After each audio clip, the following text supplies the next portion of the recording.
Bien, buenos días. Esta es la clase de anatomía patológica correspondiente al día 16 de abril del año 2020 del grupo D. Bueno, estamos comenzando hoy. Es un día jueves. Ya vamos para nuestro mes de cuarentena. Está haciendo un poquito de frío afuera, pero estamos aquí, ¿no? Rápidamente, como ya estamos grabando la clase, vamos a comenzar. Estamos hablando estos días, bueno, esta semana en general, sobre patologías pulmonares. Lo bonito de todo esto es de que las patologías pulmonares en general no son tan complicadas de diagnosticar como las patologías cardiovasculares. Digamos, cuando hablamos sobre corazón, hablamos sobre patologías de arterias, de grandes vasos, a veces son muy confusas, no son muy fáciles de diagnosticar. Sin embargo, cuando hablamos de patologías respiratorias, el diagnóstico suele ser bastante más intuitivo, es más fácil. El problema, ¿cuál va a ser? Pues que las cardiovasculares o son muy fáciles o son muy difíciles de manejar. Las pulmonares siempre van a ser complicadas de llevar. ¿Bien? Nuestro problema principal va a ser ese entonces. Fácil de diagnosticar, difícil de llevar. A manera de repaso rápido, ayer hablábamos un poco sobre las maneras de diagnosticar neumonía. Habíamos hablado en principio del índice CUT-65, que era una escala rápida, fiable para manejar un poco el índice de severidad. Bien, es decir, para ver qué tan complicada está la neumonía de mi paciente y así saber dónde lo voy a llevar. Bien, les aclaro una cosa más. La neumonía tiene que ser previamente diagnosticada. Este CUR65 ayuda a llevar, estadificar la neumonía, no para diagnosticar. Bien, el CUR65 me sirve para eso, para saber cómo manejo a mi paciente con neumonía. Ya el diagnóstico lo hago yo de manera clínica, de manera laboratorial, y con esta escala ya sé cómo lo voy a manejar. Bien, otra cosa que quiero recordar un poquito rápidamente con ustedes era esto, ¿no? Entre las neumonías adquiridas en la comunidad, algo que teníamos que tomar en cuenta siempre era las diferencias que había entre una neumonía típica y una neumonía atípica. Bien, entre las neumonías típicas, una de las cosas que más común había era aparición de fiebre, una fiebre muy alta, cosa que en las neumonías atípicas, ¿bien?, no era muy común. ¿Bien? Otra cosa que me llamaba mucho la atención era de que en las neumonías típicas, las neumonías comunes, digamos, por decirlo así, había gran leucocitosis, era una leucocitosis muy marcada. Sin embargo, en las neumonías atípicas, ese hemograma solía ser normal. De hecho, no había muchas variaciones en el hemograma. Y así vamos a ir buscando otras similares, pero estas dos principalmente quiero que se acuerden, ¿ya? Fiebre, eh, aparte del hemograma. Y algo interesante de estas era que en las neumonías típicas, en ambas hay tos, ¿ya? Pero la tos productiva, esa tos con flemas, flemas de color verde a veces, va a aparecer en la neumonía típica.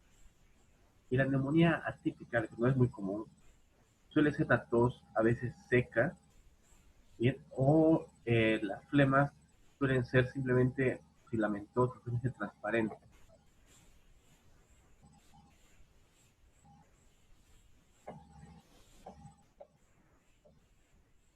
Para llegar a este punto, tenemos que llegar a nuestro diagnóstico. Entonces hay que determinar dos tipos de diagnóstico que vamos a dar al paciente. Bien, un diagnóstico sindrómico, es decir, juntar todos los síntomas que tiene este paciente y establecer un posible diagnóstico, y finalmente buscar el culpable. Buscar el culpable se refiere a buscar un diagnóstico etiológico, ver quién ha sido o qué es la causa que está produciendo el cuadro pulmonar de mi paciente. El diagnóstico sindrómico lo vamos a hacer en base a nuestra historia clínica. Aquí tengo que recalcar lo importante que es establecer un diagnóstico en base a las preguntas que le voy a hacer a mi paciente. ¿Qué cosas le voy a preguntar a mi paciente que llega con fiebre y con tos? ¿Qué será lo más importante en este caso? Ustedes reciben un paciente, ¿verdad? Está con fiebre, está con tos, y nosotros tenemos que averiguar qué tipo de neumonía es. Entonces hay que establecer qué preguntas le vamos a hacer.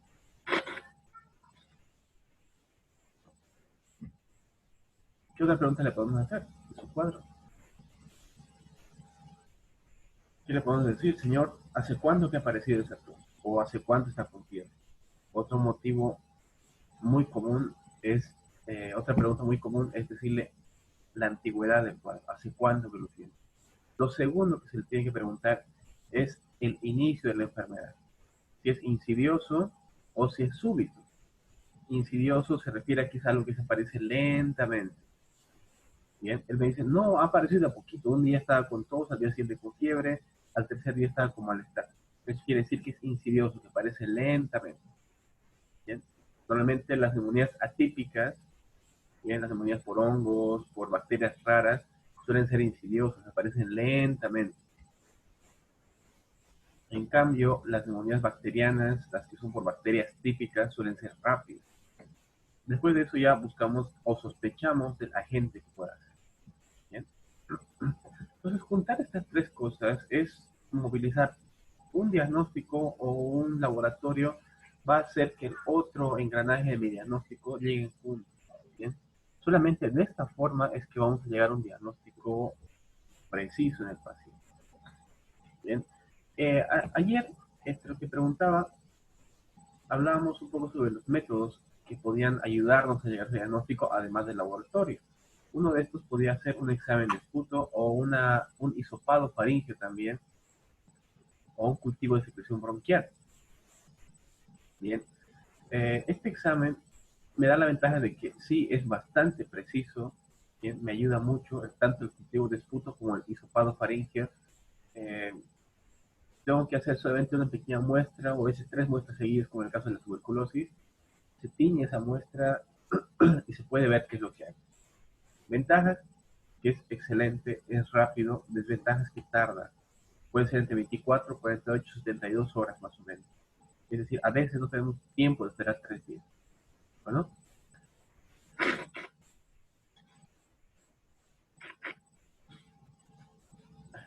perdón. Esto lo vieron ya con sus docentes de bacteriología, ¿bien? ¿Será que existe alguna forma de verlas directamente a las bacterias si es que están ahí? Sí, hay. La inmunofluorescencia es una de ellas, ¿bien? Aparte del, del cultivo. En caso de que el paciente tenga signos de que pueda ser un paciente séptico, voy a poner acá porque no nos equivoquemos, sepsis, el método indicado es el hemocultivo. Bien, este solamente lo vamos a ocupar en caso de que el paciente tengamos sospecha de sepsis. Bien. Por lo general, la sepsis va a venir después de la aparición de fallo renal, compromiso hepático, compromiso neurológico. Normalmente se hacen pacientes de terapia cuando sospecho de que la bacteria ya se ha diseminado de pulmones, se ha ido bastante más allá. Finalmente, hay uno que no se hace aquí en Bolivia, se hace en Brasil, en Argentina, es buscar el antígeno, pero buscarlo en la orina. Estas bacterias liberan un antígeno y este puede detectarse en la orina. Es fácil, es rápido, pero es muy caro. Hasta donde yo sé, este análisis no se lo realiza acá, ¿bien? Se lo realiza en algunas partes de Sudamérica, pero no se suele hacer aquí.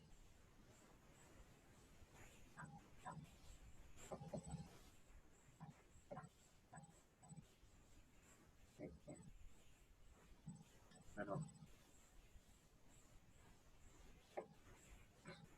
bueno, ahora vamos a hablar un poco sobre el tratamiento. Una vez que yo tengo diagnosticada mi enfermedad, lo tengo estadificado, ya sé dónde el paciente va a estar, tengo que pensar en el tratamiento que le vamos a dar.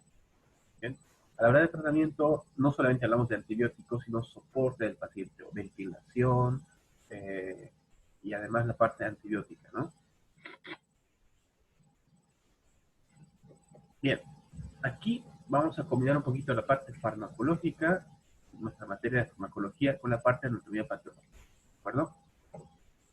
No voy a entrar mucho en detalle con los antibióticos, pero está bien que lo empecemos a saber, ¿ya? Lo empezamos a conocer. Tenemos dos líneas de tratamiento.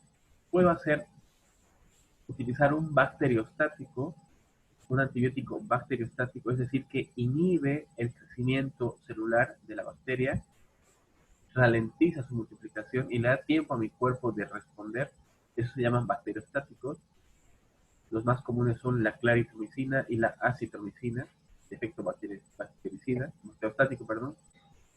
O puedo buscar definitivamente matar a la bacteria, ¿ya? Esos son los llamados bactericidas. Los más comunes son la amoxicilina, ¿ya? Los metalactámicos, o pueden ser las quinolonas, como la ciprofloxacina y la levofloxacina. Bien. En general, las familias de antibióticos tienen esos dos grupos, ¿ya? Bacteriostáticos, inhibidores de replicación celular, y bactericidas que directamente matan a la bacteria. Por lo general, y como experiencia, prefiero utilizar los bactericidas. Queremos matar directamente a la bacteria, ¿verdad? Si el cuadro no es grave, si el cuadro es algo que se puede llevar de manera ambulatoria, por ejemplo, se utiliza un bacteriostático. Si el cuadro es complicado, si es grave, utilizamos bactericidas. ¿Qué diferencia entre uno y otro? Bueno, pues la claritromicina, acitromicina, bacteriostáticos, lo que hacen es eh, actúan sobre la proteína de la bacteria. En este caso es la proteína 50S. Bien. Esta proteína es la que se encarga se sintetiza a nivel del ribosoma de la proteína. Bien, el ribosoma de la bacteria lo que hace es replicar copias de la misma bacteria para que se pueda reproducir. Bien. Y esa proteína es parte de ese ribosoma. Si inhibimos esa proteína, la bacteria va a ralentizar mucho y no se va a reproducir. Si no se reproduce, pues no va a crecer ni se va a expandir. Así como. Bien. Ahora, estos bacteriostáticos pueden actuar a nivel de dos proteínas. Bien. La, la proteína 50S o la proteína 30S. Ambos están ubicados en el ribosoma, en los ribosomas de la bacteria. Por el contrario, los bactericidas van a actuar directamente sobre la membrana de la bacteria. ¿Qué es lo que van a hacer la membrana? Bueno, pues lo que pasa es que voy a hacer un dibujito acá, ¿ya? La pared celular de la bacteria en general está formada por una especie de malla. Bien. Esta malla, dependiendo si es gran positiva o gran negativa, está sujeta con unas proteínas que son como su pegamento. La voy a pintar en amarillo, ¿ya? Estas proteínas lo que hacen es juntar esas dos eh, cadenas de proteínas que forman la red. Así es como se mantiene sujeta la proteína en la membrana celular de la bacteria. ¿Qué es lo que hacen los antibióticos, la amoxicilina, la cipro, la levofloxacina? ¿Qué es lo que hacen los inhibidores o los bactericidas? Destruyen y actúan justamente a este nivel. Esa proteína, que es la que se encarga de mantener unida la membrana celular de la bacteria, la destruye. ¿Bien? Al destruir esa membrana, la proteína, la membrana se separa y la bacteria acaba muriendo. ¿Bien? Así es como actúan estas bactericidas. Ahora, nuestro tratamiento tiene que estar enfocado justamente en manejar a estos pacientes, ¿no? En inhibir en la replicación o destruir la bacteria. Esto queda a criterio de cada médico. Ustedes tienen que elegir qué antibiótico van a utilizar. ¿Existen protocolos? Sí, hay. Pero al final, quien tiene la última palabra, quien lo decide, van a ser ustedes. En tratamientos no complicados, en pacientes ambulatorios, puede comenzarse con el tratamiento básico, suele ser de claritromicina, ¿bien? Suele ser el tratamiento estándar que se da. Claritromicina, 500 miligramos cada 12 horas. Esto está contraindicado en mujeres embarazadas. Los macrólidos se llaman claritro, acitro, doxicina. No se pueden dar en mujeres embarazadas, ¿bien? Si no hay, la claritromicina tiene un efecto secundario que produce la boca amarga, resequedad de las mucosas. Si el paciente presenta molestias, podemos combinarlo, bien, con acitromicina. Es decir, dejamos de darle clarito si hay muchos efectos secundarios y comenzamos con acitromicina. La dosis es exactamente la misma, 500 miligramos, es decir, un comprimido cada 12 horas. Si el paciente presenta alergia a estos dos macrólidos, recién podemos utilizar la doxiciclina. No es muy común, ¿sí? Pero tiene efecto. Lo más normal suele ser claritromicina en casos no complicados.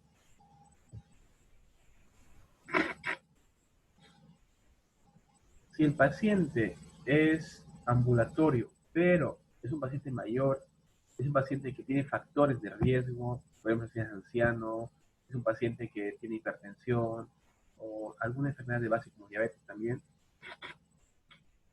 perdón. En la opción, mi sugerencia es utilizar una quinolona de segunda generación. La que más solemos utilizar hoy en día es la levofloxacina de 750 miligramos. La ventaja que me da la levofloxacina es de que solamente hay que darle una dosis cada 24 horas al paciente. ¿Ya? Eh, la ventaja es que solo tengo que tomar un comprimido cada 24 horas. ¿Bien? O puede ser también 500 miligramos cada 12 horas, pero por la comodidad se prefiere 750 miligramos cada 24. La línea de tratamiento para jóvenes, adolescentes o personas mayores de entrada puede ser amoxicilina o amoxicilina más clavulante. ¿Bien? La dosis es de 850 a 1 gramo cada 12 horas. Bien, estos son, estoy hablando, los que más utilizamos aquí en nuestro medio. Si es un adulto mayor, factores de riesgo, levofloxacina.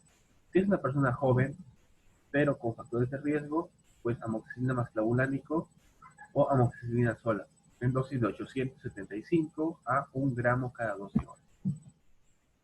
Bien. Vamos a ir un poquito más adelante, hablaremos de pacientes de terapia intensiva. Bien. En terapia intensiva se utiliza una combinación. Bien. Normalmente se comienza con ceftriaxona 1 gramo o 2 gramos cada 12 horas o cada 24 horas. Lo habitual suele ser 1 gramo cada 12 horas. La ceftriaxona es una cefalosporina de tercera generación. Bien.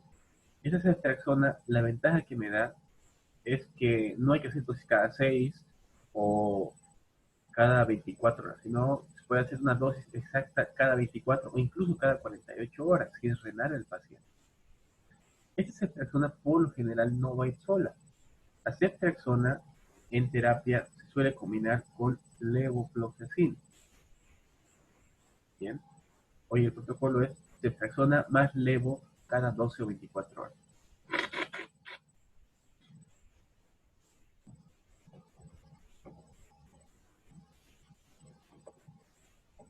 Una de las bacterias en las que más nos preocupamos cuando entramos en pacientes de terapia es en la pseudomonas, ¿bien?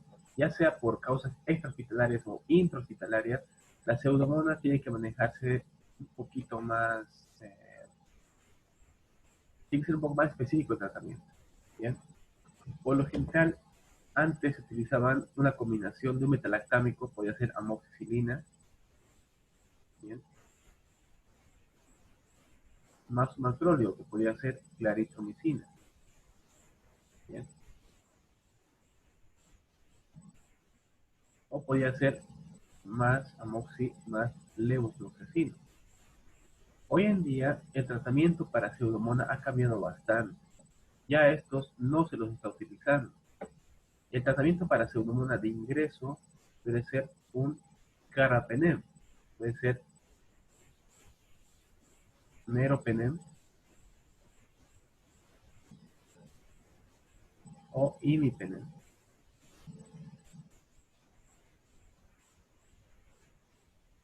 Bien, estos carbapenemes son quizás la última línea de acción que tenemos contra bacterias eh, pulmonares. Tienen gran espectro, el imipenem y el meropenem son excelentes antibióticos, cubren tanto resistentes como sensibles y suelen ser la indicación en casos de pseudomonas, por ejemplo, que produce infecciones en pacientes con neumonías adquiridas en la comunidad.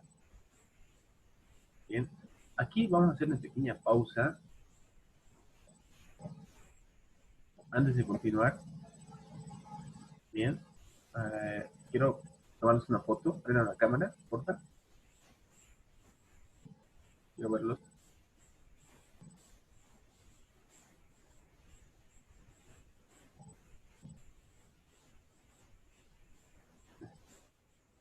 Buenos días a todos.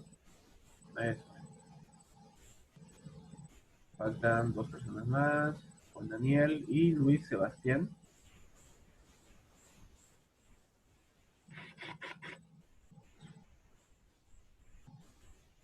Xiomara. Carla.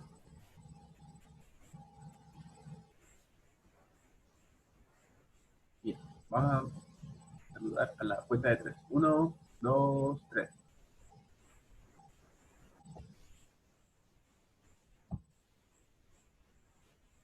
Ya, muy bien. Quería consultarles una cosa. Apaguen la cámara ya.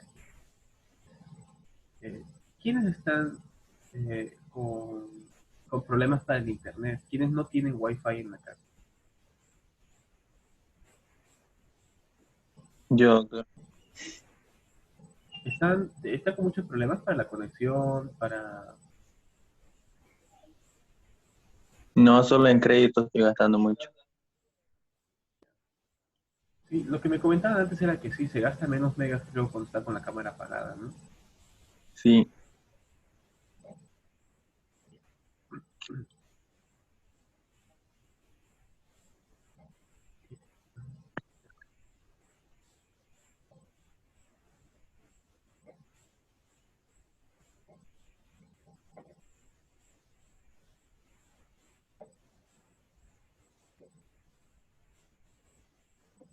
Bueno, continuando. El terror o lo peor que nos puede pasar cuando trabajamos con pacientes internados es que adquieran una neumonía intrahospitalaria o una neumonía nosocomial. Bien, habíamos hablado al principio de esa clasificación de neumonías. Por lo general eran bacterias que se adquirían dentro del hospital, en su estancia. El paciente puede ingresar, por ejemplo, por un accidente de tránsito, estar 2, 3 semanas internado y en esas semanas infectarse. Bien, ahora, ¿cuándo voy a pensar yo que mi paciente tiene una neumonía intrahospitalaria o una neumonía nosocomial? Bueno, eh, tiene que presentarse a las 48 horas después de haberlo internado. Bien, y el paciente previamente no tiene que haber tenido signos o síntomas de un cuadro pulmonar. Por ejemplo, interno hoy jueves un paciente por un accidente de tránsito, por una fractura. Jueves, viernes, sábado. El viernes y sábado está normal y el domingo por la mañana empieza a hacer fiebre, empieza a toser. En este caso sospecharemos de una neumonía intrahospitalaria. Bien, porque cumple criterios. Se ha presentado 48 horas después de que el paciente ha sido internado por otra causa que no era una causa pulmonar. Bien, este criterio se toma en cuenta ya desde hace años, o sea, no ha cambiado. Si leen el Harrison que les he mandado, el capítulo de neumonía es el mismo, presentado 48 horas después de haber sido ingresado o que presente la neumonía menos de una semana después de haber sido dado de alta. Otra vez, el paciente se fractura el brazo, jueves, viernes, sábado, domingo, está internado, el lunes se va de alta normal y el miércoles vuelve otra vez, pero con tos y con flema. Sospechamos de que puede tratarse de una neumonía intrahospitalaria si se presenta menos de una semana después de haber sido dado de alta. Bien, esta neumonía puede ser, dependiendo del paciente, una temprana, ¿ya? Que se presente menor a 5 días después del contagio, o puede tardarse en el caso de las atípicas, por ejemplo, que puede ser de más de 5 días después. Bien, ¿qué factores de riesgo tengo? Pues hay cosas que yo puedo cambiar y cosas que no puedo cambiar en mi paciente. Bien, las que no puedo cambiar son las que yo no puedo prevenir. En el caso, por ejemplo, que esté conectado a un ventilador, que esté intubado a mi paciente, que haya sido un paciente que hemos hecho RCP, que ha entrado con paro, pacientes inmunosuprimidos con cáncer o con VIH, que tenga factores de riesgo, que sea paciente con enfermedades de base, diabético, hipertenso, chagásico, cáncer, uso de corticoides. O finalmente un paciente que sea o muy niño o muy adulto. son cosas que yo no voy a poder cambiar, cosas que yo puedo prevenir. Normalmente el tubo que se le coloca al paciente, ya sea la sonda que le ponemos, la sonda nasogástrica, son métodos invasivos. Y colocar un agente extraño en la vía respiratoria es como abrir una carretera a las bacterias. Es un lugar donde no hay respuesta inmunitaria, entonces las bacterias pueden entrar fácilmente por ahí. ¿Bien? Entonces cualquier cosa que sea invasiva para mi paciente se presenta como justamente un factor de riesgo que yo sí puedo prevenir. Bien, por ejemplo, cambiar la zona cada 3 días, cambiar el tubo cada 5 días, eh, mantener al paciente en movilización, hacerlo girar, mantenerlo semifowler, semisentado. Fíjense algo tan sencillo como que el paciente esté semisentado puede ayudar bastante en la movilización de las flemas. ¿Bien? ¿Por qué pasa esto? Muchas veces los pacientes nos preguntaban, ¿por qué mi familiar se ha contagiado aquí en el hospital? Se supone que es un ambiente limpio, es un ambiente estéril, ¿verdad? Bueno, pues, de todas maneras, las bacterias siempre están en todas partes. Es inevitable y es imposible prevenir eso. Están en todas partes. No importa que sea la terapia intensiva más limpia del mundo, siempre va a haber un agente infeccioso ahí. ¿Sí? ¿Cómo llegan a esto? Bueno, pues, el paciente está con la vía abierta, entonces es fácil de que pueda entrar cualquier tipo de agente extraño, ¿verdad? Puede ser por contacto con equipos contaminados, no es muy común, o puede ser ya una diseminación séptica en el paciente, por vía hematógena, ¿no? O porque esté cerca. Hemos visto los hospitales públicos que están uno junto a otro los pacientes. Entonces es común a veces que un paciente a la derecha contagie en el izquierdo. Aquí están los culpables. ¿Cuáles son los más comunes que vamos a encontrar? Que se inician rápido, que se diseminan muy rápido en el paciente y presentan síntomas, por lo general van a ser los que yo más veo, les voy a contar, Escherichia coli, ¿ya? Si bien producen neumonías atípicas, cuando hablamos de neumonías intrahospitalarias, suele diseminarse bastante rápido, ¿bien? El estafilococo aureus también, pero ese es un tipo de estafilococo bastante más fuerte, se llama estafilococo aureus, resistente a la meticilina, o también lo conocemos como MRSA, ¿ya? Estafilococo aureus resistente a la meticilina, o sus siglas en inglés MRSA, ¿bien? Estos, junto con el Streptococcus pneumoniae, suelen ser los más comunes como bacterias resistentes. Otros que se diseminan lentamente son algunas enterobacterias. La más común es el Acinetobacter baumannii. Voy a poner acá. Vamos a ver así, ¿ya? El Acinetobacter baumannii lo encontramos en casi cualquier parte del medio natural. Está en la piel, está en el aparato digestivo, algunas personas. No es patológico el Acinetobacter, ¿bien?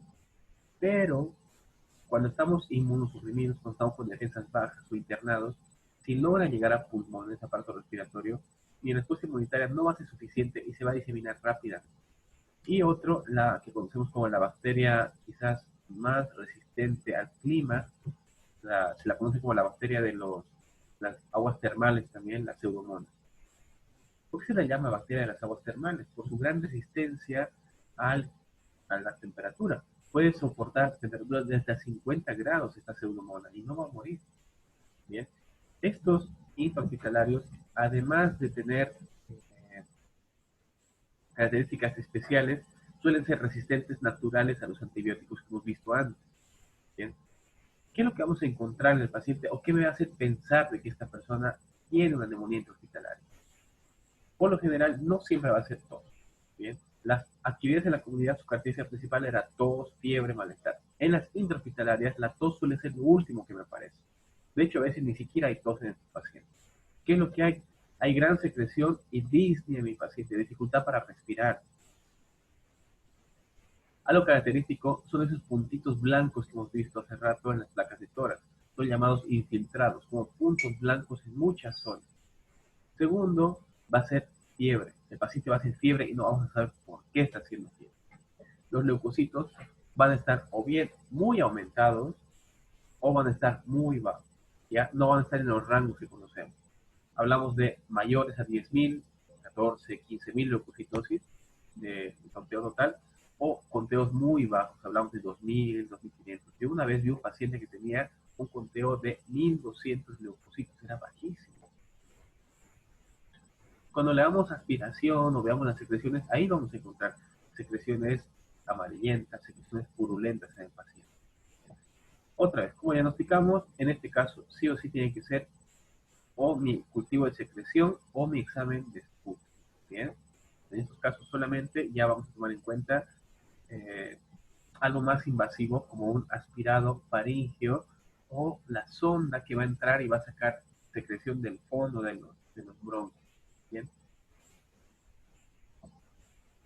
Finalmente, para el tratamiento de estos pacientes, pues lo que vamos a utilizar va a ser primero buscar el agente etiológico, ¿sí? Y después de esto, pues tratar de manejarlo específicamente. Pero, por lo general, si el paciente presenta síntomas después de haber sido dado de alta, tiene que ser sí o sí la combinación de amoxicilina más ácido clavular, ¿bien? O puede ser amoxicilina más sulbactam en vía oral. Si el paciente sigue de alta y a las 48 o 72 horas presenta síntomas, el que se puede utilizar es también la levofloxacina vía oral, 750 miligramos cada 24 horas o 500 miligramos cada 12 horas. Hablamos de estos tratamientos del grupo 1 de pacientes que han sido dados de alta y después en la casa presentaron síntomas. Bien. Ahora, ¿qué pasa si mi paciente está internado y sospechamos una bacteria que puede tratarse multiresistente? Las que más comunes vamos a encontrar son estas dos, aparte de las Escherichia coli, bien, Pseudomonas y Acinetobacter. Y aparte de un grupo especial, el Staphylococcus aureus penicilino resistente. El tratamiento, por lo general, suele ser bastante más agresivo y netamente endovenoso. Bien, uno de estos puede ser la cefepima, una cefalopurina de cuarta generación, una combinación de piperacilina más tazobactam o utilizar un carbapenem. El carbapenem, ¿cuál va a ser? Imipenem de elección.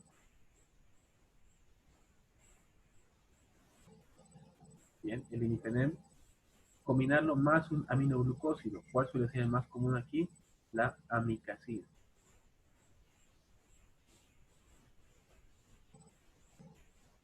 Bien, la amicacina tiene cobertura para gram negativos y el imipenem tiene cobertura para gram positivos. Pero fíjense, en este tratamiento busco combinar cobertura tanto para gram positivos como para gram negativos. Así tengo amplia cobertura para evitar futuras infecciones o en caso que yo no sepa exactamente cuál es la bacteria que está tratando ese paciente, ¿no? Y esa tablita la van a encontrar en su Harrison también. Los protocolos les comento que han cambiado bastante los protocolos. Bien, voy a quedarme aquí. Voy a crear otra reunión, son las 8:40, nos vemos a las 8:45, en 5 minutos, en la siguiente reunión y terminamos ahí con neumonías asociadas al ventilador y llevamos un tema más corto, ¿de acuerdo? Ya está bien, doctor.